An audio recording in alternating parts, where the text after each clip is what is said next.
ನಾವಿವತ್ತು ಊಟಿಯಲ್ಲಿರೋ chocolate and tea ಫ್ಯಾಕ್ಟ್ರಿಗೆ ಬಂದಿದ್ದೀವಿ. ಬನ್ನಿ ಇದರ ಬಗ್ಗೆ ಮಾಹಿತಿಯನ್ನು ತಿಳಿದುಕೊಳ್ಳೋಣ. ಮೊದಲನೇದಾಗಿ ನಾವು 30 ರೂಪೀಸ್ ಎಂಟ್ರಿ ಫೀಸ್ ಕೊಟ್ಟು ಒಳಗಡೆ ಎಂಟ್ರಿ ಪಡೆದೆವು. ನಂತರ ಚಾಕ್ಲೇಟ್ ಹೇಗೆ ತಯಾರಿಸುತ್ತಾರೆ ಎಂಬುದನ್ನು ನೋಡಿ ಕಣ್ತುಂಬಿಕೊಂಡೆವು. ಚಾಕ್ಲೇಟ್ನ ಕೋಕೋ ಫ್ರೂಟಿಂದ ತಯಾರಿಸುತ್ತಾರೆ. ಕೋಕೋ ಫ್ರೂಟ್ ಒಳಗಡೆ 25ರಿಂದ 30 ಬೀಜಗಳಿರುತ್ತವೆ. ಇದರ ಫಸ್ಟ್ ಸ್ಟೆಪ್ ಬಂದು fermentation and drying, later roasting. ಆಮೇಲೆ ಇದನ್ನು ಮೆಷಿನ್ಗೆ ಹಾಕಿ ಇನ್ನರ್ ಪಾರ್ಟ್ ಮತ್ತು ಔಟರ್ ಪಾರ್ಟ್ನ ಸಪ್ರೇಟ್ ಮಾಡ್ತಾರೆ.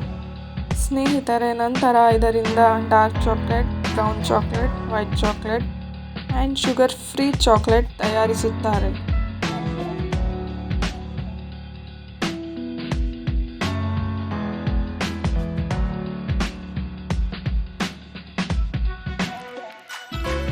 ಫ್ರೆಂಡ್ಸ್, ಇದರ ಕೊನೆಯ ಭಾಗದಲ್ಲಿ ನಾವು ಬಂದಾಗ ನಮಗೆ ಸವಿಯಲು ಚಾಕ್ಲೇಟನ್ನು ನೀಡುತ್ತಾರೆ. ಅಲ್ಲೇ ಮಾಡಿರುವಂಥ ಚಾಕ್ಲೇಟ್.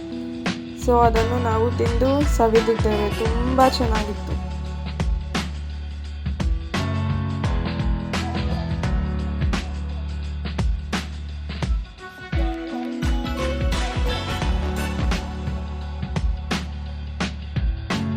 ನೆಕ್ಸ್ಟ್ ಸ್ನೇಹಿತರೆ, ನಾವಿವಾಗ ಟೀ ಫ್ಯಾಕ್ಟ್ರಿಗೆ ಎಂಟ್ರಿ ತೊಗೊಂಡಿದ್ದೀವಿ. ಸೊ ನೋಡೋಣ ಬನ್ನಿ. ಚಾಕ್ಲೇಟ್ ಫ್ಯಾಕ್ಟ್ರಿ ಮುಗಿದ ನಂತರವೇ ನೆಕ್ಸ್ಟು ದ್ವಾರಕ್ಕೆ ನಮಗೆ ಟೀ ಫ್ಯಾಕ್ಟ್ರಿ ದೊರೆಯುತ್ತದೆ. ಸೊ ಅಲ್ಲಿಂದ ನಮ್ಮ ಟೀ ಫ್ಯಾಕ್ಟ್ರಿ ಜರ್ನಿ ಮುಂದುವರಿಯಿತು.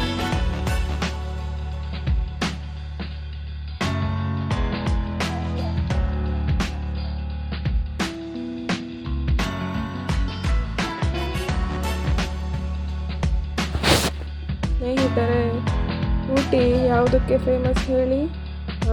ನಮಗೆ ಗೊತ್ತಿರೋ ಹಾಗೆ ಟೀ ಮತ್ತು ಅದರ ಪರಿಶುದ್ಧ ತೈಲಗಳಿಂದ ಊಟಿ ಅದರದೇ ಆದ ಮಹತ್ವವನ್ನು ಪಡೆದಿದೆ.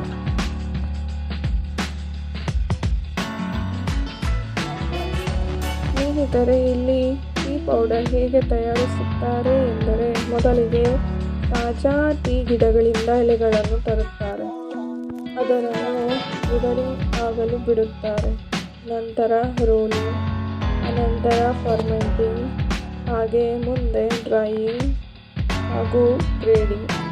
ಇವೆಲ್ಲ ಪ್ರೋಸೆಸ್ ಆದ ನಂತರ ಕ್ಲೀನಿಂಗ್ ಆ್ಯಂಡ್ ಪ್ಯಾಕೇಜಿಂಗ್ ಮಾಡುತ್ತಾರೆ.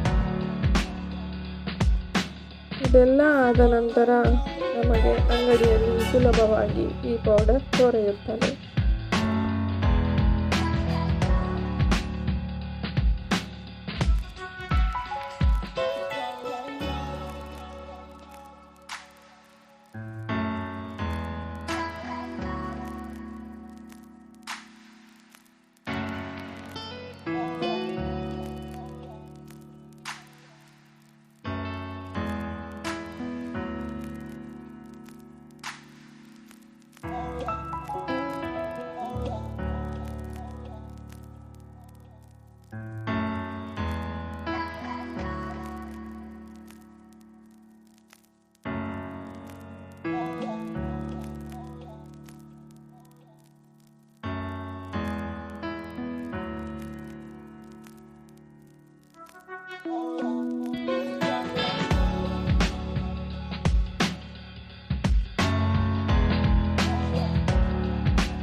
ಇಲ್ಲೇ ತಯಾರಿಸಿರುವ ಟೀ ಪೌಡರ್ ಹಾಗೂ ಚಾಕ್ಲೇಟ್ ಮತ್ತು ಪರಿಶುದ್ಧ ತೈಲಗಳು ಇಲ್ಲಿ ತುಂಬ ದೊರೆಯುತ್ತವೆ. ಆದ್ದರಿಂದ ನಿಮಗೆ ಯಾವುದು ಇಷ್ಟವಾಗುತ್ತದೋ ಅದನ್ನು ಖರೀದಿಸಲು ಅಂಗಡಿಯೂ ಸಹ ಇದೆ.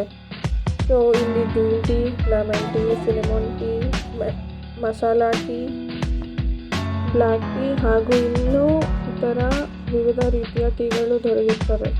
ಆದ್ದರಿಂದ ನಿಮಗೆ ಯಾವುದು ಇಷ್ಟವೋ ಅದನ್ನು ನೀವು ಖರೀದಿಸಿ.